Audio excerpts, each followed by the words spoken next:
नमस्कार, आप देख रहे हैं 10 का दम और मैं हूं आपके साथ स्वाति श्रीवास्तव। और आज बात करेंगे सपा के गठबंधन की, यानी कि समाजवादी पार्टी के गठबंधन की। क्या इसमें कुछ गड़बड़ है? क्योंकि जो तस्वीरें आ रही हैं निकलकर, उससे तो सवाल यही उठ रहे हैं, क्योंकि गठबंधन में कुछ ऐसे दल हैं जो अब दूसरे दलों के साथ मुलाकात करने लगे हैं। और बात हो रही है ओम प्रकाश राजभर की, जो कि एक बार फिर से बीजेपी के साथ गलबहियां करते हुए नजर आ रहे हैं। और अब इस मुलाकात के सियासी मायने क्या होंगे, ये एक बड़ा सवाल है, क्योंकि सवाल ये उठ रहे हैं कि सपा गठबंधन में क्या कुछ ठीक नहीं चल रहा है। क्योंकि इससे पहले भी कुछ तस्वीरें ऐसी निकलकर सामने आई है, क्योंकि एक मुलाकात हुई है दयाशंकर की और ओपी राजभर की, वो भी वीवीआईपी गेस्ट हाउस में। तो जब उनसे सवाल पूछा गया तो हालांकि उन्होंने बहुत ही पॉलिटिकल जवाब दिया कि कोई भी किसी से मिल सकता है, क्योंकि कोई रोकता नहीं है इसको लेकर। लेकिन सवाल यह है कि यह मुलाकात इतनी भी साधारण नहीं है। क्या ओपी राजभर को बीजेपी फिर से अच्छी लगने लगी है? सवाल यह है। ओपी राजभर अपने बेटों अरुण राजभर और अरविंद राजभर के साथ मुलाकात करने पहुंचे थे, और हालांकि राजभर इन अटकलों को खारिज करते नजर आए हैं, लेकिन सियासी मायने तो अब निकल ही चुके हैं इस बैठक को लेकर। और क्या कुछ कहना है ओम प्रकाश राजभर का इस बैठक को लेकर, आइए सुन लेते हैं। और दयाशंकर क्या कुछ कहते हैं इसको लेकर, आइए सुनते हैं। आज आपसे फिर से मिले ओम प्रकाश राजभर, कैसे देखा जाए इसको? देखिए, आज आप लोग मिलते हुए देख लिए, नहीं तो कई बार मिल चुके हैं।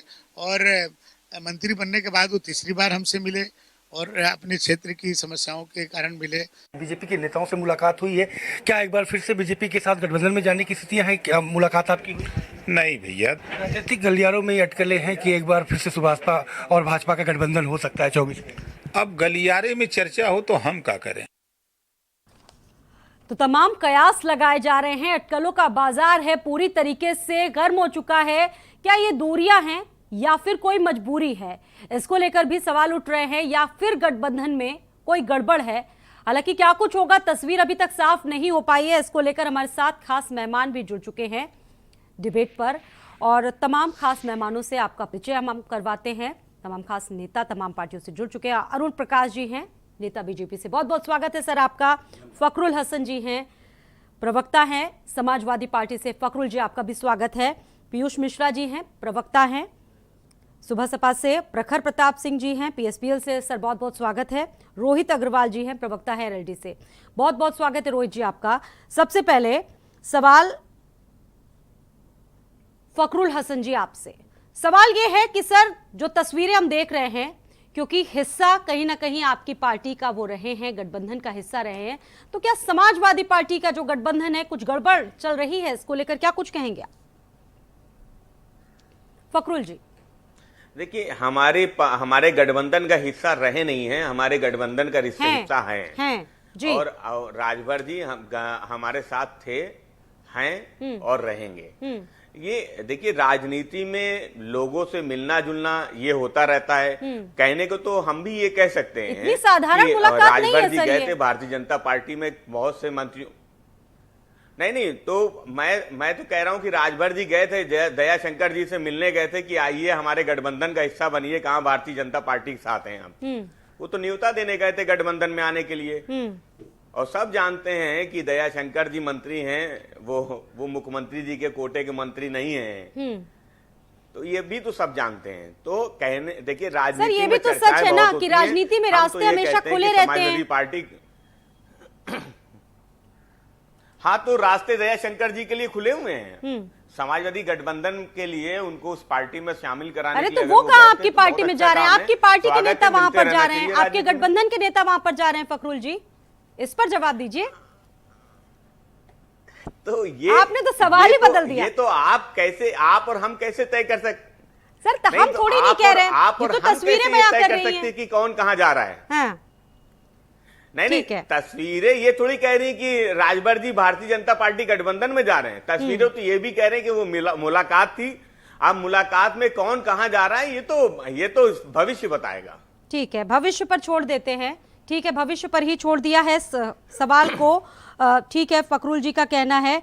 पीयूष मिश्रा जी, ओम प्रकाश राजभर की ये जो तस्वीरें हमने देखी, क्या कुछ कहेंगे? क्या फिर से बीजेपी अच्छी लगने लगी है ओम प्रकाश जी को? देखिए स्वाति जी, कल जब हमारे राष्ट्रीय अध्यक्ष माननीय ओम प्रकाश राजभर जी जब मिल के निकले माननीय परिवहन मंत्री जी से, तो कई मीडिया कर्मियों ने उनसे पूछा भी कि आप क्यों आए थे मिलने और क्या बातें थी ऐसी।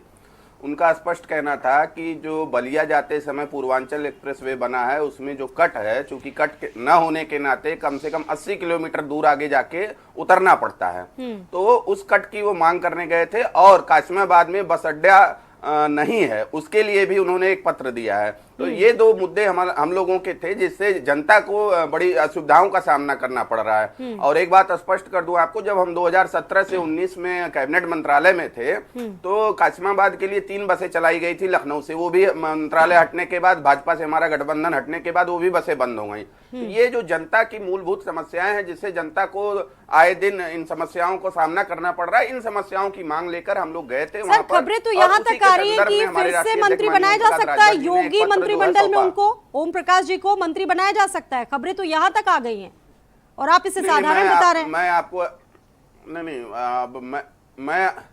मैं आपको स्पष्ट कर दूं, तस्वीरों पे आप मत जाइए। जो बयान जारी हो रहे, चाहे हमारे राष्ट्रीय अध्यक्ष जी का चाहे मेरा, उस पर जरा आप गौर फरमाएं। हम लोग समाजवादी पार्टी के साथ हैं और आगामी 2024 का जो लोकसभा चुनाव आएगा उसके हम लोग कमरबंद करके तैयारी करने में लगे हुए हैं और जिसका रिजल्ट आपको देखने को मिलेगा। जी ठीक है। अरुण जी, क्या इस मुलाकात को भविष्य के रूप में आप देख रहे हैं?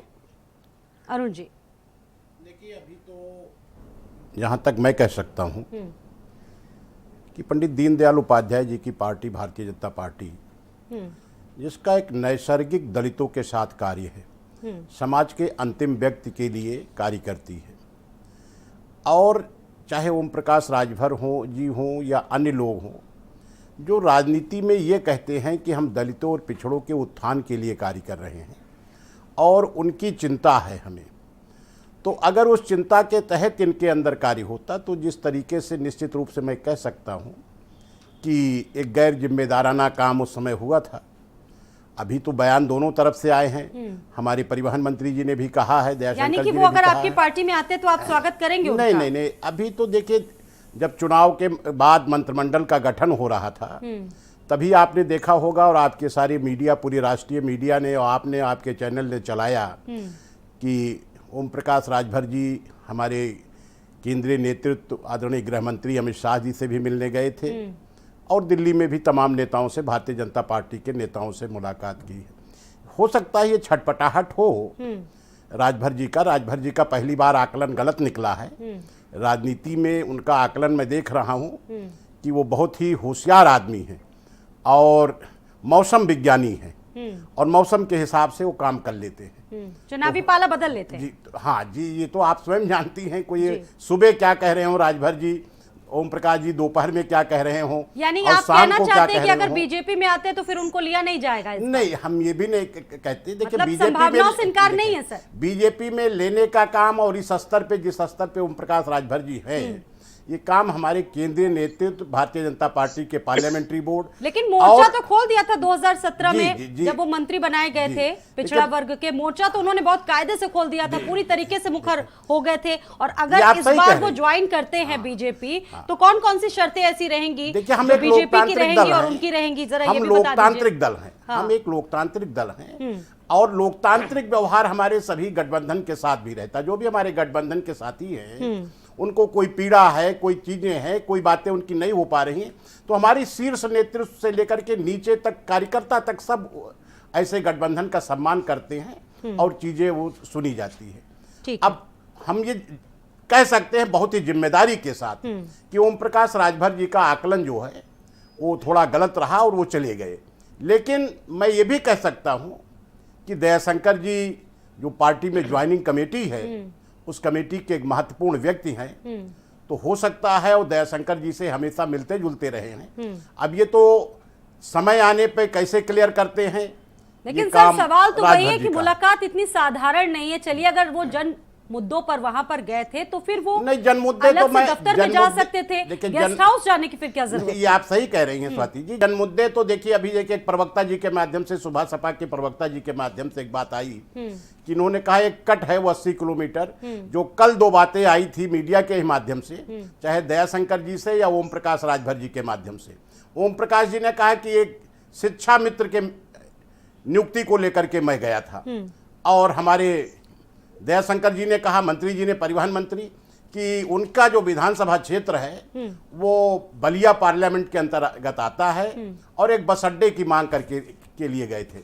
लेकिन आज तीसरा विकल्प सुबह सपा के प्रवक्ता ने जोड़ा है, ठीक है, तो हो सकता है क्षेत्र के लोग हो, मिलने गए हो, इसके लेकिन अगर राजनीति में कहीं है, से शुरू हुई है बात, तो कहीं ना कहीं बात होगी। नहीं, निश्चित रूप क्योंकि से अगर राजनीति में है व्यक्ति, खबरें हैं वो हवा में नहीं तैरती है सर। और देखिए, मैं तो ओम प्रकाश राजभर जी के भी 5 दिन पहले के स्टेटमेंट के तरफ ले जाना चाहता हूं। ठीक है सर, उस पर बात करेंगे। प्रखर ध्यान आकर्षित ओम प्रकाश राजभर जी के लिए करना चाहता हूं। ठीक है, आप राजभर जी ने ये कहा, राजभर आपने सुना होगा, ओम प्रकाश राजभर जी ने कहा कि मैं और समाजवादी पार्टी का मैं कोई गुलाम नहीं हूं। बहुत ही तेजी से बयान आया था उनका, और मीडिया में भी पूरा आया था।